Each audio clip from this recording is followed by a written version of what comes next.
Good morning students. तो पिछले video में हमने अनुनाद प्रभाव देखा। दो प्रकार का होता है, ऋणात्मक अनुनाद प्रभाव और धनात्मक अनुनाद प्रभाव। इसके बाद जो आपके नोट्स में टॉपिक है अनुनाद किसे कहते हैं, ये प्रश्न के रूप में ही बना के दे रखा है। ये मैंने पहले ही समझा दिया था आपको। और अनुनाद के लिए आवश्यक शर्तें, इन पर भी हम पहले ही डिस्कशन कर चुके हैं। अनुनाद के लिए जब कोई एग्जाम्पल पूछा जाए तो आप बेंजीन और नाइट्रोमेथेन का उदाहरण दे सकते हैं। इसके बाद था क्वेश्चन अनुनाद ऊर्जा क्या है, इस पर भी हम बात कर चुके हैं। ऐसे ही पाठ्य पुस्तक से संबंधित अनुनाद के कुछ क्वेश्चन हैं, जैसे कि ये है CH3COO- की अनुनादी संरचनाएं लिखें और वक्र तीरों द्वारा इलेक्ट्रॉनों का संचलन दर्शाएं। यह एसीटेट आयन है, तो इसकी संरचना खोलकर लिखते हैं और फिर उसमें अनुनाद के द्वारा उसकी दूसरी संरचना लिखी जाती है। और ये कह रहा है कि उसमें वक्र तीरों के द्वारा ये भी बताएं कि इलेक्ट्रॉन कहाँ से कहाँ जा रहे हैं। तो देखिए CH3 डबल बॉन्ड O और सिंगल बॉन्ड O, इसका मतलब ये है कि कार्बन से एक ऑक्सीजन तो द्विबंध से जुड़ा है और एक ऑक्सीजन एकल बंध से जुड़ा है, और उसी ऑक्सीजन पर एक ऋण आवेश भी है क्योंकि इस पर दो अतिरिक्त इलेक्ट्रॉन है। तो ये संरचना है, पहली संरचना। अब इस संरचना की अनुनादी संरचना क्या होगी कि जिस ऑक्सीजन पर ऋण आवेश है यानी कि दो अतिरिक्त इलेक्ट्रॉन है, ऑक्सीजन वो दोनों अतिरिक्त इलेक्ट्रॉन जिसकी वजह से ऋण आवेश है कार्बन और ऑक्सीजन के बीच में डाल देता है। यहाँ पर एक अतिरिक्त बंध बनेगा तो कार्बन उस ऑक्सीजन से एक बंध तोड़ देगा और बंध के दोनों इलेक्ट्रॉन ऑक्सीजन परमाणु पर चले जाते हैं। तो देखिए ये ऑक्सीजन जिस पर दो ही एकाकी इलेक्ट्रॉन युग्म थे, अब यहाँ पर तीन दिखाई दे रहे हैं क्योंकि यहाँ जो पाई बंध था, बंध के इलेक्ट्रॉन इस पर आ गए थे, यहाँ से यहाँ आ गए थे और इस कार्बन और ऑक्सीजन के बीच में द्विबंध बन गया था। तो ये इसकी दूसरी अनुनादी अवस्था है। और ये जो तीर दर्शा रहे हैं, इसके बाद ये संरचना बनी और इस संरचना में जो ये तीर है ये बता रहे हैं कि ये इलेक्ट्रॉन वापस आते हैं और ये इलेक्ट्रॉन ऑक्सीजन के ऊपर फिर से चले जाते हैं। तो फिर से ही यही अवस्था प्राप्त हो जाती है। इसीलिए अनुनाद को डबल हेडेड एरो के द्वारा प्रदर्शित किया जाता है, यानी कि ऐसा तीर जिसका दोनों तरफ मुख होता है या सिर होता है, उस तीर के द्वारा अनुनाद को दर्शाया जाता है। यानी कि ये अवस्था इसमें बदलती रहती है, ये इसमें परिवर्तित होती रहती है। ऐसा ही एक क्वेश्चन है CH3 double bond CHCHO aldehyde का एक कार्बनिक यौगिक है। इसका IUPAC नाम क्या होता है? प्रोपेन। देखिए नंबरिंग करते हैं, प्रोप 2-in-1L, या सीधा ही बोलें प्रोप 2-in-L या 2-प्रोपिनेल।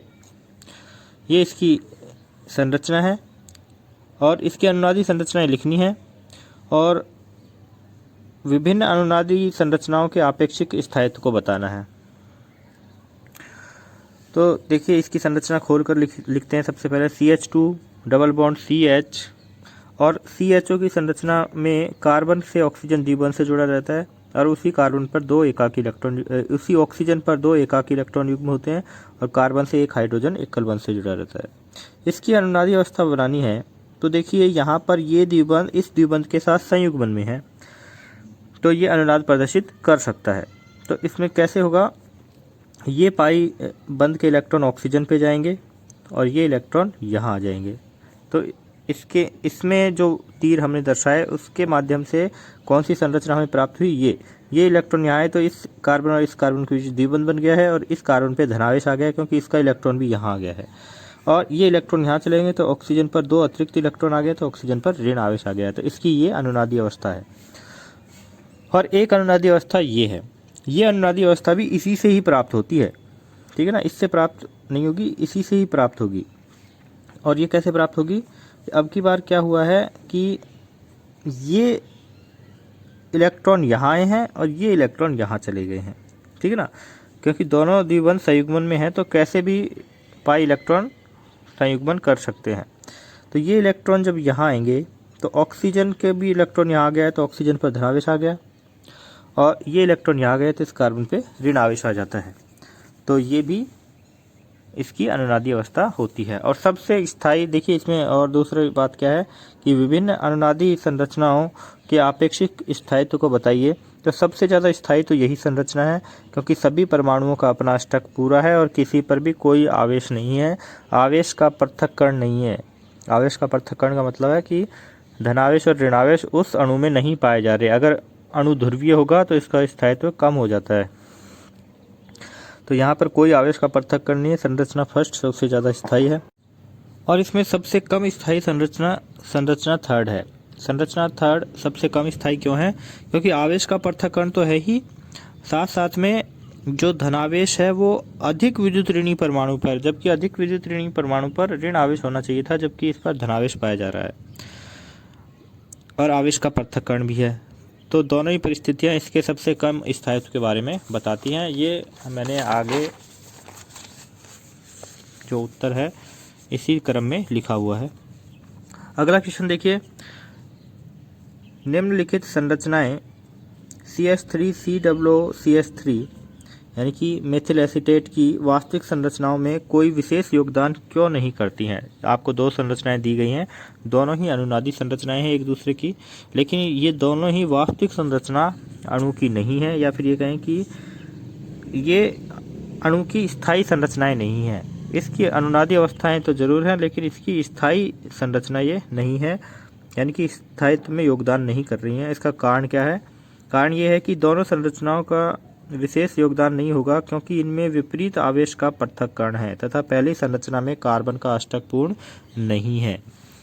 तो सबसे पहली बात तो आवेश का पृथक्करण है। पिछले वाले क्वेश्चन में भी ये देख रहे थे कि आवेश का पृथक्करण पाया जा रहा है, धनावेश और ऋणावेश एक ही अणु में पाए जा रहे हैं। और दूसरी बात, फर्स्ट संरचना तो और भी कम स्थायी है, क्योंकि इसमें धनावेश उपस्थित है कार्बन पर, यानी कि कार्बन का अष्टक अपूर्ण है।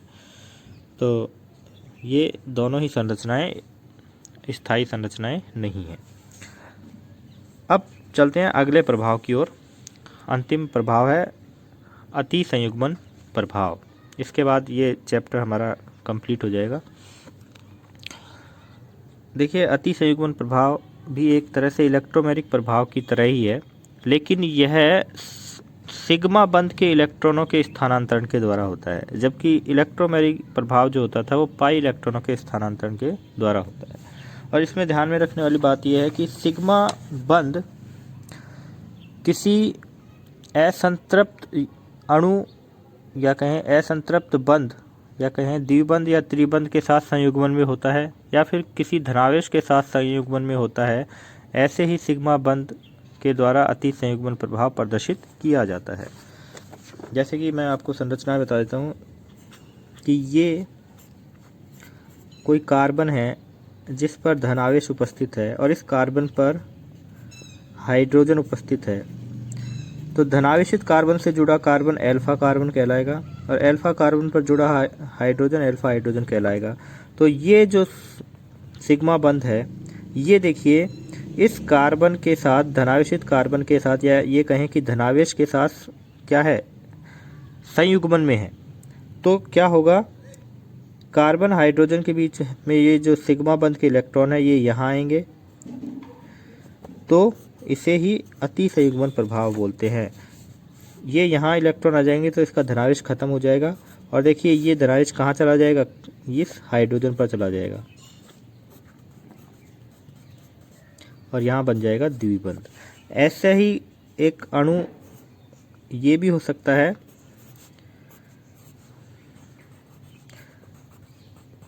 ये जो सिग्मा बंध है ये इस द्विबंध के साथ संयुग्मन में है। तो सिग्मा बंध जब द्विबंध के साथ संयुग्मन में होता है तो भी वो अति संयुग्मन प्रभाव प्रदर्शित करता है। तो इसमें देखिए अति संयुग्मन प्रभाव कैसे होगा, ये पाई इलेक्ट्रॉन यहाँ जाएंगे तो ये सिग्मा इलेक्ट्रॉन यहाँ आ जाएंगे, ये इधर गए तो इस कार्बन पर ऋणावेश आ गया, एक कलबंध रह गया और इस कार्बन और इस कार्बन के बीच द्विबंध बन गया है, और वो हाइड्रोजन है उस पर धनावेश आ गया है, यानी कि ये इलेक्ट्रॉन यहाँ आ गए दोनों के दोनों, तो इस हाइड्रोजन के इलेक्ट्रॉन भी इधर आ गए तो हाइड्रोजन पर धनावेश हो गया है।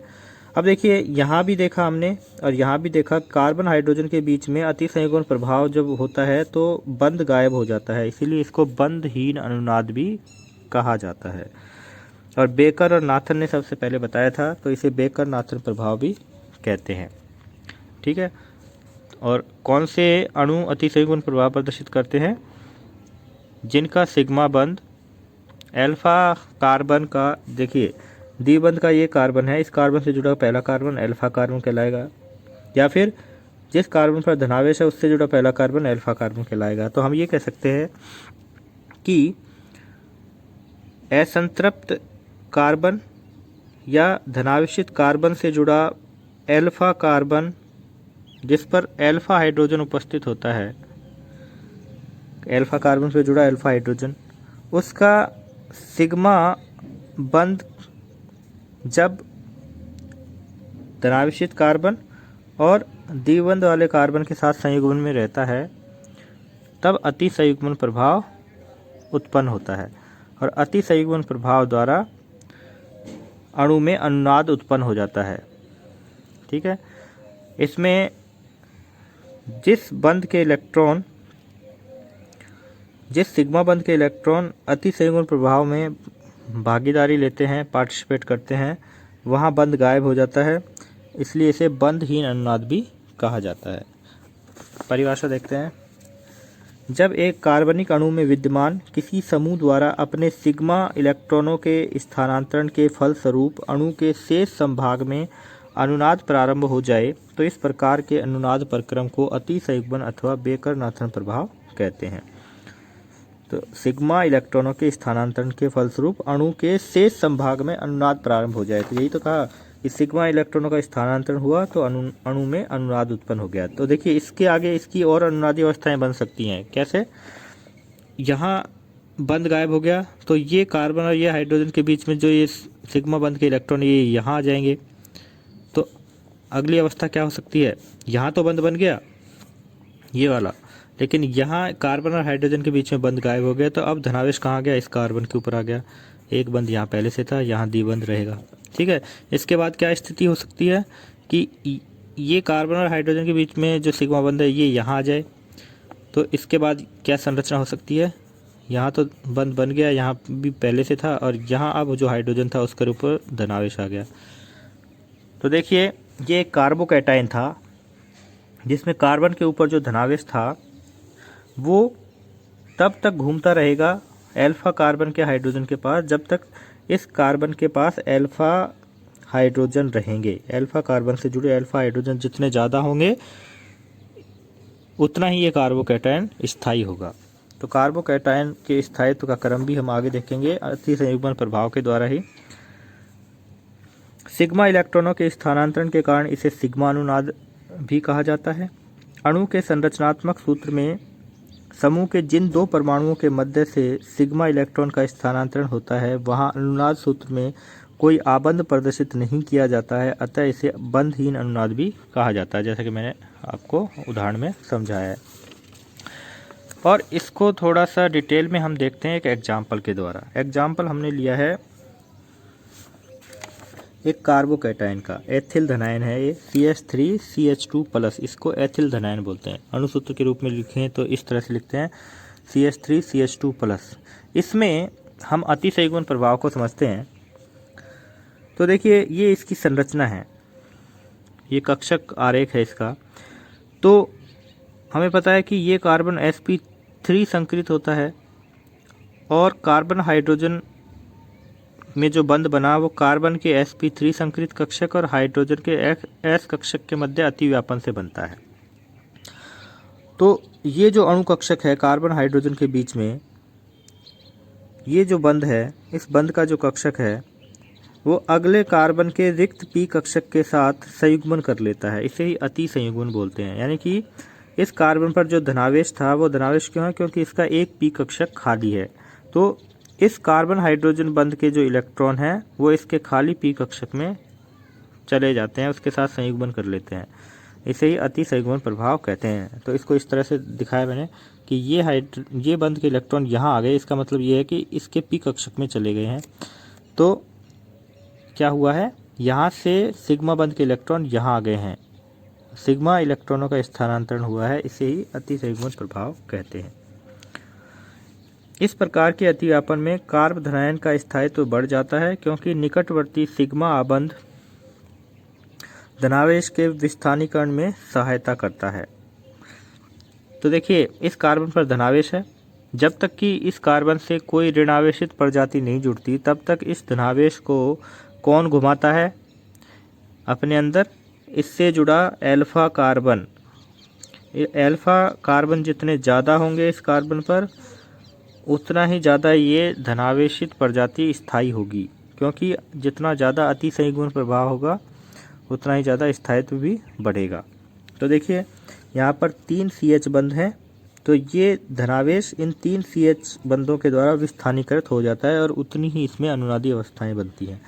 एक बार ये बंध यहाँ आता है, दूसरी बार ये बंध यहाँ आता है, तो यहाँ इस हाइड्रोजन पर धनावेश आ गया, यही धनावेश इस हाइड्रोजन पर चला गया, और एक बार ये बंध यहाँ आ जाता है तो यही धनावेश इस हाइड्रोजन पे चला गया। तो देखिए, इस कार्बन के धनावेश को घूमने के लिए 3 हाइड्रोजन मिल गए। तो इसका मतलब जितने ज़्यादा अल्फा कार्बन होंगे, जितने ज़्यादा अल्फा हाइड्रोजन होंगे, उतना ही अतिसंयुग्मन प्रभाव भी ज़्यादा होगा, और जितनी देर तक धनावेश घूमेगा अणु में, उतना ही ज़्यादा वो कार्बोकैटायन स्थायी होगा।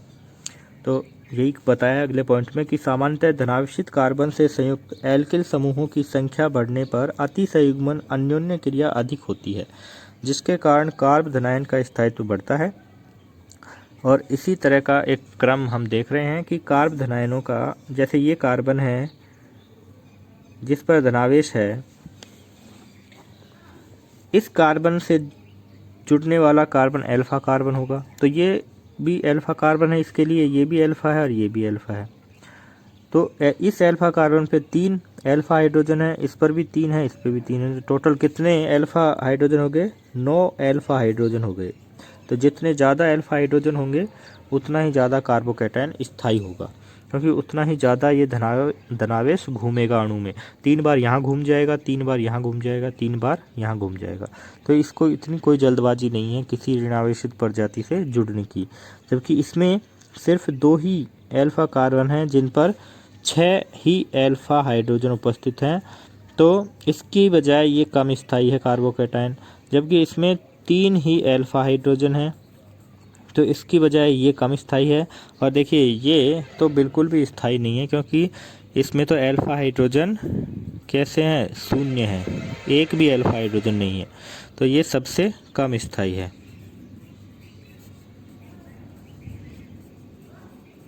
इसको तुरंत ही चाहिए कोई इलेक्ट्रॉन वाली प्रजाति या ऋणावेशित प्रजाति। ये तो कार्बोकैटायन का देखा, और मैंने बताया कि द्विबंध के साथ यदि संयुग्मन में है सिग्मा बंध, तो वे अणु भी अतिसंयुग्मन प्रभाव प्रदर्शित करते हैं। जैसे प्रोपीन का अतिसंयुग्मन प्रभाव हम देखते हैं, तो ये प्रोपीन की संरचना है, ये द्विबंध का ये कार्बन है, और इस कार्बन से जुड़ने वाला पहला कार्बन अल्फा कार्बन, और ये अल्फा हाइड्रोजन है। तो ये द्विबंध इन अल्फा हाइड्रोजनों के साथ संयुग्मन में है। अल्फा हाइड्रोजन मतलब सिग्मा बंधों के साथ संयुग्मन में है, तो ये इलेक्ट्रॉन यहाँ जाएंगे, तो ये इलेक्ट्रॉन यहाँ जाएंगे, तो ये प्रजाति बनी। या फिर ये हो सकता है, इसके बाद देखिए क्या होगा,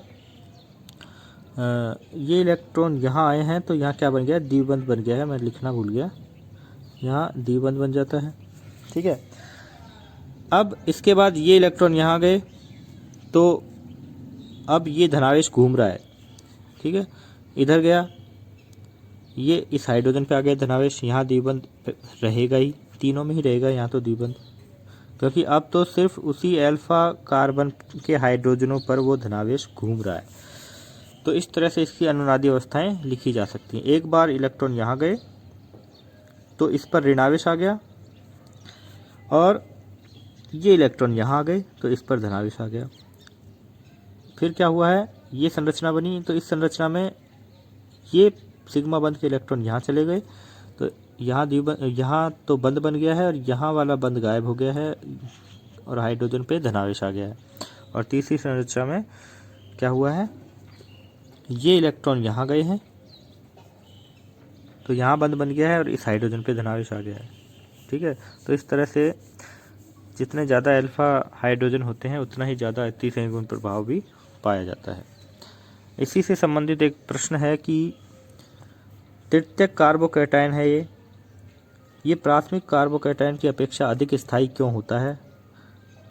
और दूसरा क्वेश्चन इसमें यही है कि CH3 का स्थायित्व न्यूनतम क्यों होता है। तो अभी हम देख चुके हैं कि धनावेशित कार्बन पर जितने ज़्यादा अल्फा हाइड्रोजन होंगे उसका स्थायित्व उतना ही ज़्यादा होगा।